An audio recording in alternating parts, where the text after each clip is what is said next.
तीखा भोजन कर रही है माँ तो उसको लग रहा है,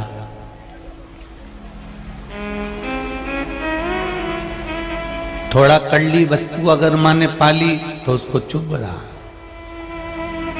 माता के गर्भ में भगवान आनंद नहीं, मैं आ जाऊं, मैं तुझसे मिलकर चले हो जाए, पर गर्भस्थ ना हो।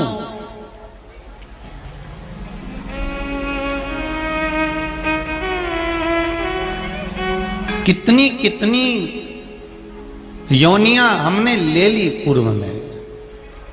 पहले कथा में कहा था 20 लाख 84 लाख योनियों में 20 लाख तो ये पेड़ पौधे की है।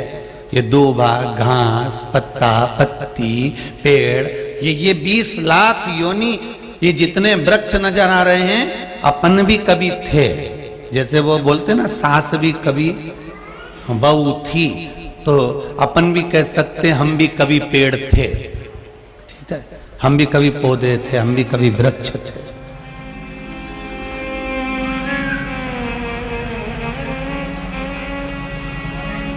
और वृक्ष होने पर भी हम भगवान से कहते थे, जैसे अभी भी हम भगवान से कहते हैं भगवान हमारा ये कार्य कर दो।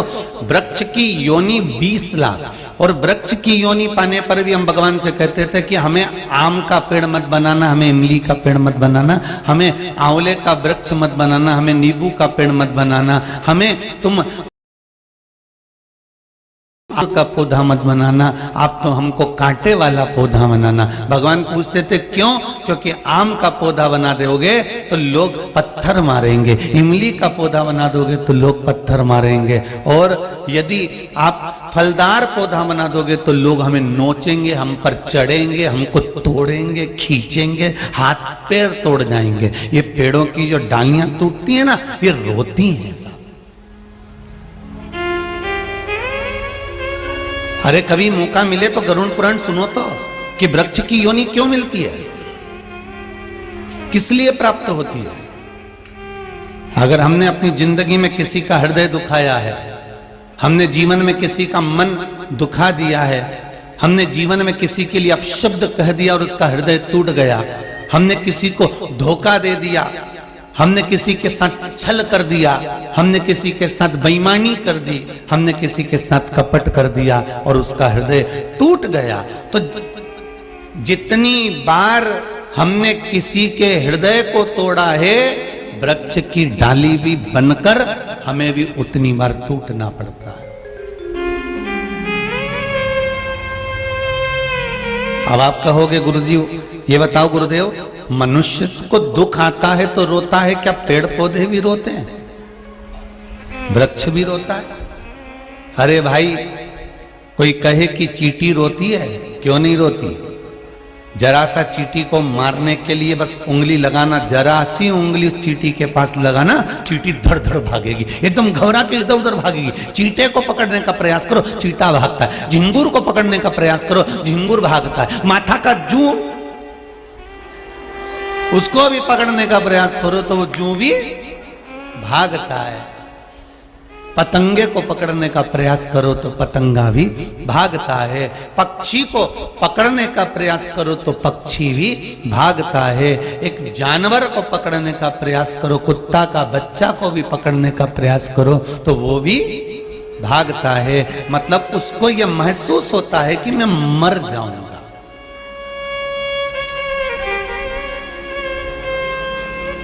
तो क्या ये जड़, क्या ये वृक्ष, क्या ये दुर्वा, ये पुष्प, ये भी रोते हैं? हाँ, जब हम छोटे थे तो हमारी पाठ्य पुस्तक में पुष्प की अभिलाषा एक कविता पढ़ने को मिली थी। आप लोगों को मिली थी क्या? पुष्प की अभिलाषा। अब वो इतना ध्यान तो है नहीं, परंतु थोड़ा बहुत ध्यान है कि फूल की अभिलाषा है कि मैं ना यहाँ चढ़ूं ना वहाँ चढ़ूं, ना मैं देव पर ना मैं कहीं नेता पर, ऐसे ही है ना उसमें। अगर मैं चढ़ूं तो वहाँ चढ़ूं जिस पथ पर कोई वीर सैनिक जा रहा। ये पुष्प की अभिलाषा। जिस कवि ने उसको लिखा होगा अपनी पुष्प की अभिलाषा को प्रकट करा होगा, उस कवि ने भी पुष्प से कितना प्रेम किया होगा वो देखा जाए। कोई किसी पर अगर कुछ चीज लिखता है तो पहले उससे प्रेम करता है तब तो लिखता है। कोई ऐसे ही लेटर लिख देगा क्या, ऐसी पत्र लिख देगा क्या? पहले स्नेह करा होगा तब तो पत्र लिखा। एक बेटी ने अपने पिता को पत्र लिखा तो पिता से बेटी का स्नेह होगा। एक बाप ने अपने बेटे को मैसेज करा तो बाप का बेटे के प्रति प्रेम होगा। एक पत्नी ने पति को कोई पत्र लिखा तो पत्नी का पति के प्रति कोई प्रेम होगा। भाई भाई के लिए लिख देता है, देवरानी जेठानी के लिए लिख देती है। एक पत्र प्रेम अगर है मतलब उसके प्रति उसका समर्पण है, तभी तो लिखा गया है, तब तो राइट करा गया है, तभी तो लिखा है उसको।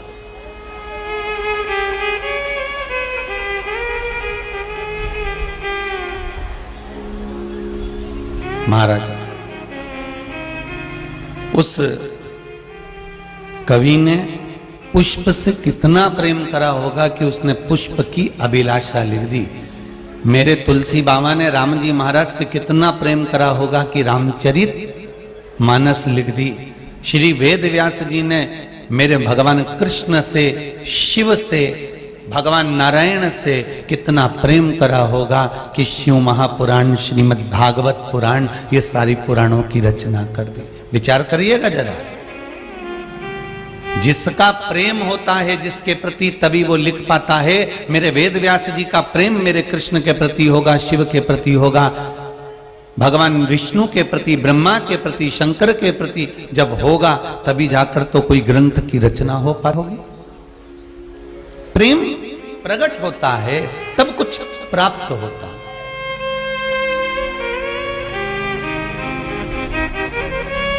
एक बहुत अच्छा बगीचा, बहुत जोरदार गार्डन, और तुमने रोटी का टिफिन पिकनिक बनाने के लिए तुम 5-6 माताएं, 8-10 माताएं, जैसे कई लोग यहाँ पर आते हैं तो जब तक दोपहर 1 बजे तक भोजन चलता है तब तक तो भोजन मिल जावे आश्रम में, यहाँ कुबेरेश्वर धाम में, फिर भोजन शाम को 7 बजे मिले। और कोई ने विचार करा कि अपन तो 2 बजे पहुंचेंगे और सीहोर जाएंगे, कुबेरेश्वर धाम जाएंगे, और भोजन वहां पर सुबह 10-11 बजे चालू हो जाता है, 1 बजे विराम हो जाता है। तो अपन एक काम करते हैं, अपने साथ में टिफिन मिफिन लेके चलते हैं। तो कई माताएं जब कहीं जाती हैं तो भोजन का टिफिन लेकर जाते हैं, कई भाई बंधु अपने साथ में पिकनिक का सामान लेकर जाते हैं। और बहुत सुंदर गार्डन दिखा, पेड़ बगीचे सब कुछ अच्छे दिखे, तुम्हें सब कुछ अच्छा नजर आया, और तुम जैसे ही रोटी जीमने के लिए बैठने का तुमने विचार करा और मालूम पड़े नीचे कहीं किसी ने गंदगी कर दी, किसी ने थूक दिया, किसी ने कुछ कर दिया, तो तुम बैठ के रोटी खाओगा? अरे बोलो तो जम के नहीं। तुम में कहीं का ऐसा हो कि पेड़ पौधे तो अच्छे नजर आ रहे हैं, पुष्प भी अच्छे नजर आ रहे हैं, पर कोई कहे कि यहाँ नीचे गंदगी पड़ी हुई है, और सारी गंदगी पड़ी, और वहां बैठकर कौन रोटी खाएगा, कौन भोजन करेगा, कौन पिकनिक मनाएगा, कौन पार्टी करेगा? अब क्या कहोगे? नहीं, यहाँ हम भोजन नहीं करने वाले, यहाँ पर हम रोटी नहीं खाएंगे, यहाँ गंदगी पड़ी हुई है, यहाँ अच्छा नहीं है। तो फिर क्या करोगे? तो कहा अच्छी जगह देखो। तो क्या अच्छी जगह तो दिख रही, पर आगे अगर हम गाड़ी ले जाते हैं, पर माँ अच्छी जगह तो है, पर माँ व्यवस्था कुछ नहीं दिख रही, कि भले व्यवस्था नहीं हो पर रोटी अच्छी जगह पर खाएंगे, अच्छी जगह पर हम भोजन करेंगे। उसी तरह मन अगर और शरीर, ये दोनों गार्डन की तरह है। ध्यान देना जरा, शरीर बहुत अच्छा है तुम्हारा, बहुत जोरदार, एकदम बड़े बड़े नयन, सुरमा ने कल सब जोरदार है, एक से बढ़कर एक कपड़े भी पहने हैं, गार्डन तो अच्छा है। अब बोलो तुम, जमीन भी तो थोड़ी सी ठीक नजर आना चाहिए, क्योंकि भोजन तो वहीं करना है, भोजन तो वहीं करोगे ना। किसी बेटी से पूछना, किसी बेटी से पूछना कि बेटी बहुत बड़ा घर देखा है तेरे लिए, और तेरा विवाह जहां हो रहा है बहुत बड़ा परिवार है, बॉस 3-3 पेट्रोल पंप, 2-2 4-4 फैक्ट्रियां, और तेरा पति ये इंजीनियर ने, ये डॉक्टर ने, ये कलेक्टर ने, ये एसपी ने, डीएसपी, बेटी तेरा पति मिनिस्टर ने, ये और बेटी का ब्याह कर दिया, बंगला भी बड़ा है, गाड़ी भी ढेर खड़ी हुई है, फैक्ट्रियां भी हैं और वो सब कुछ है उसके घर में, और बेटी मालूम पड़े अंदर से भीतर से कहीं पति आता कुछ कहकर चले जाता, कहीं सास आती कुछ कहकर चली जाती, ससुरा आता कुछ कहकर चले जाता, देवर जेठ आते कुछ कहकर चले जाते, ननंद आती तो मुंडा फुला के चली जाती। अब बेटी को रोज रोज मिल रहे हैं, अपशब्द किए जा रहे हैं, तानों पर ताने दिए जा रहे हैं, ताने पर ताने कहे जा रहे हो, तो जरा विचार करना बेटी को वो राजमहल अच्छा लगेगा? जम के बोलो रे जरा, बेटी को वो गाड़ी बंगला अच्छा लगेगा? बेटी को वो फैक्ट्री और जमीन, भले उसका पति हो इंजीनियर हो, ने ये डॉक्टर हो, ना कलेक्टर हो, ने नेता ने अभिनेता, बेटी को अच्छा लगेगा? नहीं। उसको क्या चाहिए कि जब तुम घर में रहो तो प्रेम से मुझसे दो बात तो करो, बस इतना चाहिए। रोटी खाती हूं, कमरे चली जाती हूं, प्रेम से बात तो करो जी, बस इतना बहुत है।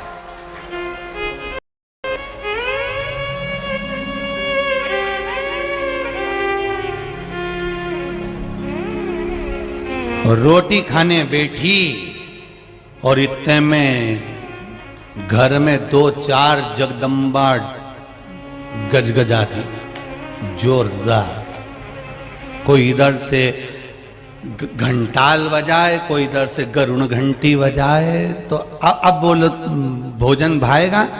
फिर तो बेटी को कहाँ की याद आती है, तो कि मेरे मायके में मेरे पापा जब भोजन करने बैठते थे ना, मैं आती थी पढ़कर कॉलेज से, स्कूल से, ट्यूशन से, और पापा कह देते थे चल तेरी मम्मी ने आज डोसा बनाया है, तेरी मम्मी ने आज इडली बनाई है, चला दोनों खाते हैं। बेटी को तब मायके की याद आती है। क्यों? जितना बड़ा तुम्हारा ससुराल है, मायका उतना बड़ा नहीं था। मायका छोटा सा मकान था, टीन का मकान था, पापा थोड़ी सी तनख्वाह लाते थे, नौकरी कर आते थे, पर बेटी को वो छोटा सा झोपड़ा, टूटा हुआ घर, कवेलू का मकान, टीन का मकान और नीची गाड़ियां तो पैदल चली जाती थी, तो भी मायके में जो सुख था बेटी को वो बंगले में नहीं मिल पा रहा था, क्योंकि वहां प्रेम की वाणी नहीं मिल पा रही थी, प्रेम के शब्द नहीं मिल पा रहे थे, प्रेम की वाणियां बेटी को नहीं प्राप्त हो पा रही थी, प्रेम की वाणी बेटी को नहीं मिल रही थी। उसको नहीं चाहिए धन दौलत संपदा, नहीं चाहिए गाड़ी बंगला, उसको तो क्या चाहिए? प्रेम के शब्द चाहिए। भगवान भी कहता है कि तुम कितना भी क्रीम लगा लो, चाहे कितना भी तुम नैनों में सुरमा लगा लो, चाहे 1 घंटे तक पेंसिल से लाइन खींच के डब्बा भर लो, भगवान के नीचे ये सब। भगवान तो कहे कि तू हृदय से एक बार मेरा नाम ले ले, बस गार्डन अच्छा बना लिया है पर जमीन भी अच्छी होना चाहिए, स्वरूप अच्छा बना लिया, मन भी अच्छा होना चाहिए, क्योंकि परमात्मा स्वरूप में नहीं, परमात्मा दिल में बसता है। निर्मल मन सो मोहि पावा, मोहि छल छिद्र कपट ना भावा, मुझे निर्मल मन चाहिए। बेटी को केवल अगर कुछ चाहिए, आते जाते लेना, बेटी उतने में तो ससुराल में रहने को तैयार हो जाती है। पति दिन भर ऑफिस जाता है, शाम को जब आए ना तो भेरू जैसा नहीं आया।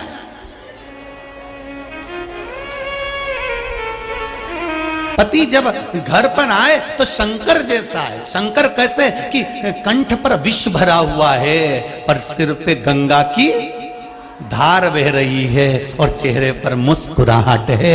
तुम्हारी फैक्ट्री में क्या हो रहा है, तुम्हारे ऑफिस में क्या हो रहा है, तुम जनता तुमको क्या कह रही है, तुम कितने गुस्से में हो, ये क्रोध का विष तुम्हारे कंठ पर भले भरा हुआ हो, पर घर में जब आना तो सिर पे शंकर जैसी कर आना, एकदम शांत होकर, शीतल होकर, ठंडे होकर आना।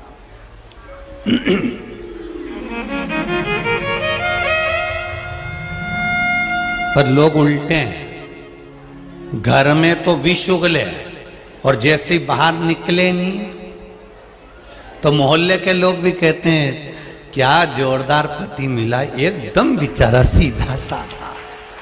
अब वो जगदम्बा से पूछो ये भेरू है कैसा, तो बता दे।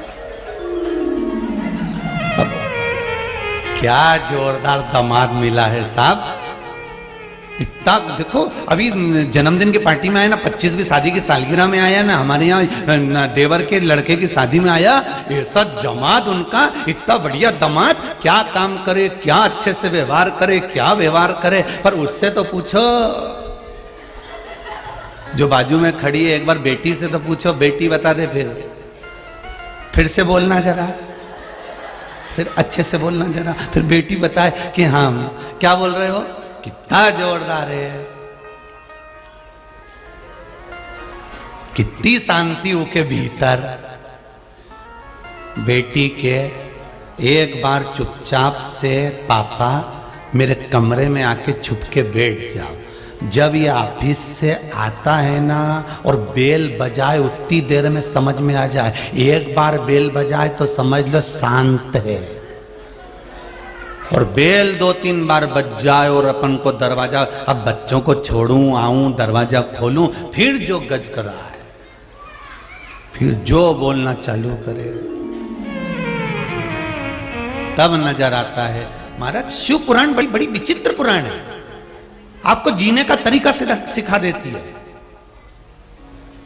33 कोटि देवताओं में कोई ऐसा देवता बता दो जो अपने पूरे परिवार के साथ रह लिया। अरे बताओ कोई सा देवता हो जो पूरे परिवार के साथ रहता हो। केवल एक देव अधिदेव महादेव 33 कोटि देवता में अकेले मेरे शंकर भगवान है, विथ फैमिली पूरा चित्र मिलेगा। शंकर है, पार्वती जी है, गणेश जी हैं, कार्तिकेय जी हैं, अशोक सुंदरी है, 5-5 बेटियां सिर पे जल की धार कर रही हैं, जया विषहरा शामली वाली 2 तली देव, अशोक सुंदरी बाजू में बैठी हुई है, सामने नंदी बैठा हुआ है, विथ फैमिली। शंकर पूरे परिवार के साथ रहते हैं, क्यों? क्योंकि उनको परिवार के साथ सीख देने का मौका मिलता है। 33 कोटि देवता में कोई देवता ऐसा नहीं जो अपने परिवार के साथ मिलेगा। हाँ, अपनी धर्मपत्नी के साथ जरूर मिल जाएंगे, पर परिवार के साथ नहीं मिलेंगे। और धर्मपत्नी के साथ तो मिलना पड़ेगा, रहना पड़ेगा। धर्मपत्नी, पत्नी और पति में अंतर भी तो होता है। पति और पत्नी में अंतर क्या है? केवल एक अंतर है, पति इधर से सुनता है, इधर से निकाल देता है, और पत्नी दोनों कानों से सुनती और मुंडा से निकाल देती है। बस अंतर है, दोनों में है। वो सुनता है और निकाल देता है, ये दोनों कानों से सुने न मुंडा से निकाल दे। बस यही तो बात अड़ी पड़ी। सुख शंभो शरणे मांगू घड़ी रे घड़ी, दुख काटो दया करी ने दर्शन आपो।